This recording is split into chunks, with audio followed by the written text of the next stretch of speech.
دنیا جانتی ہے کہ خمینی انقلاب سے پہلے شاہ ایران نے کس طرح عرب اسرائیل جنگوں میں اسرائیل کا بالواسطہ ساتھ دیا تھا۔ دوران جنگ شاہ نے نہ صرف یہ کہ خلیج میں اسرائیلی ٹینکروں کو تحفظ فراہم کیا بلکہ بلا روک ٹوک اسرائیل کو تیل کی فراہمی جاری رکھی۔ مسلم دنیا یہ دیکھ کر حیرت زدہ رہ گئی کہ ایران نے ایک دن کے لیے بھی بطور احتجاج اسرائیل کو تیل کی سپلائی بند نہ کی۔ اس حقیقت کا ذکر محض اس غرض سے کیا گیا ہے تاکہ اندازہ ہو سکے کہ خمینی انقلاب سے کہیں پہلے شاہ کے دور میں ایران اسرائیل تعلقات کس درجہ استوار تھے۔ انقلاب کے بعد تو ان معنی خیز رشتوں میں کئی گنا اضافہ اور گہرائی پیدا ہو گئی۔ اسرائیل ایران عراق جنگ کے ابتدا ہی سے خمینی حکومت کی مادی اور اخلاقی امداد جاری رکھے ہوئے تھا۔ اسرائیل نے عراق کے ایٹمی ری ایکٹر کی تنصیبات پر براہ راست جارحانہ بمباری کی۔ اسرائیل ایران کو خفیہ طور پر جنگی اسلحہ اور سامان حرب کی سپلائی تسلسل سے جاری رکھے ہوئے تھا۔ ایران اور اسرائیل کے مابین اسلحہ کی بہم رسائی کا خفیہ معاہدہ بین الاقوامی خبر رساں ایجنسیوں کی رپورٹوں سے منظر عام پر آ گیا اور سرکاری ذریعوں سے جن کی تصدیق بھی ہو گئی۔ 21 اکتوبر 1980 کو پیرس کے ایک اخبار افریق ایسی نے اپنے ایک مراسلہ نگار کے حوالے سے یہ رپورٹ شائع کی کہ اسرائیلی فوجی اور سویلین ماہرین ایران عراق جنگ کے تیسرے ہی دن ایران سٹاف کمانڈر کی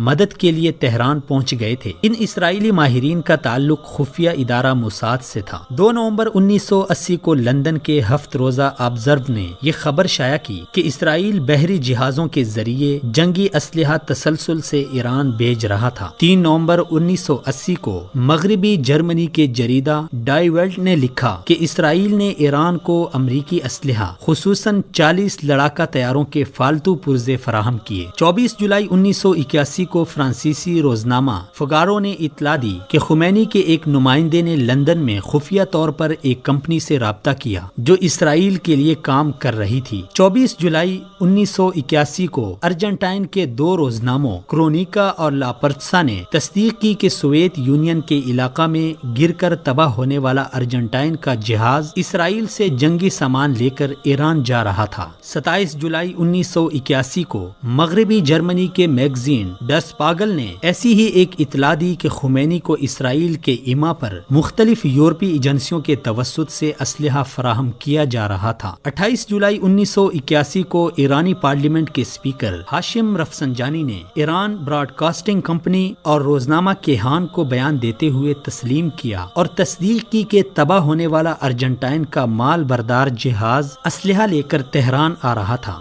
20 اگست 1981 کو ایران کے سابق صدر نے امریکن ٹیلی فون ABC کے پروگرام نائٹ لائن کو یہ بیان دیا کہ انہوں نے اسرائیل سے اسلحہ کی فراہمی کی مخالفت کی تھی اور عراق سے امن کے معاہدہ کی تجویز پیش کی تھی، لیکن ایران کے مذہبی حکمرانوں نے ان کی ہر تجویز مسترد کر دی۔ 22 اگست 1981 کو ایران کی خبر رساں ایجنسی فارس نے ایران کے وزیر خارجہ حسین موسوی کا ایک بیان شائع کیا جس میں انہوں نے سابق صدر کو ذمہ دار قرار دیتے ہوئے وضاحت کی کہ ایرانی حکومت نے جو اسلحہ حاصل کیا تھا وہ اسرائیلی تھا، جو یقیناً ایران کے صدر اور چیف کمانڈر اور اسرائیل کے مابین کیے گئے معاہدے ہی کے تحت آیا ہوگا۔ 31 اکتوبر 1981 کو ارجنٹائن کے ہفت روزہ 7 ڈیز نے چند ایسی اہم دستاویزات شائع کی جن سے یہ راز آشکار ہوا کہ تل ابیب سے تہران بھیجے جانے والے سامان حرب کی ترسیل کا علم امریکہ کو پوری طرح سے تھا۔ 5 نومبر 1981 کو پیرس میں شائع ہونے والے میگزین FSD نے یہ خبر شائع کی کہ حالانکہ اسرائیل کے وزیر اعظم بیگن عراق کے خلاف خمینی حکومت کی امداد باقاعدگی سے جاری رکھے ہوئے تھے، پھر بھی وہ چاہتے تھے کہ اسلحہ فراہمی اور خمینی سے اسرائیل کے تعلقات کو صیغہ راز میں رکھا جائے۔ 5 دسمبر 1981 کو عوامی جمہوریہ آسٹریا کے روزنامہ فاکس بلاٹ نے اس ثبوت میں کہ ایران اور اسرائیل کا گٹھ جوڑ ہے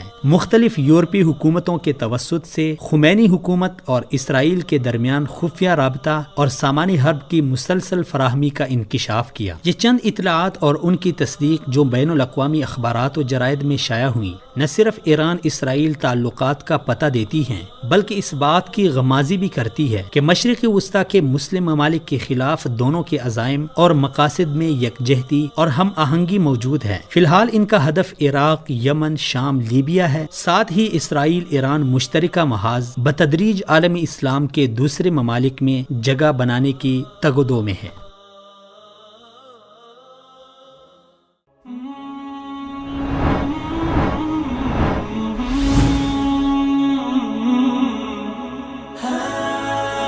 دنیائے اردو کا درخشاں ستارہ